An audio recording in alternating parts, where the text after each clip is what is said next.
Ganda ng sinabi dito, pakinggan mo.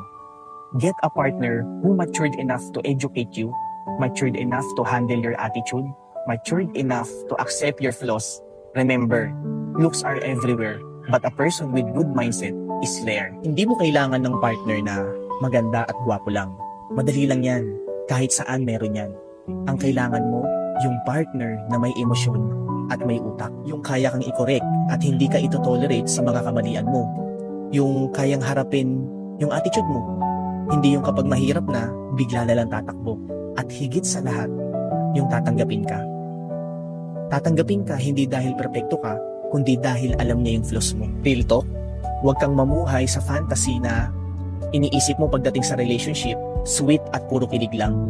Dahil kung sa kilig lang yung babasihan mo, hindi yun ang totoong relasyon. Kung puro itsura lang yung hahanapin mo, kukupas rin yan. Pero kung hahanapin mo yung partner na may maayos na attitude at mindset, yan ang tunay na bumubuo ng relasyon. Kaya kung may pipiliin ka na partner, dapat yung partner na pinapatalino, pinapagaling at ginaguide ka. Hindi yung partner na hahayaan kang hindi umusan.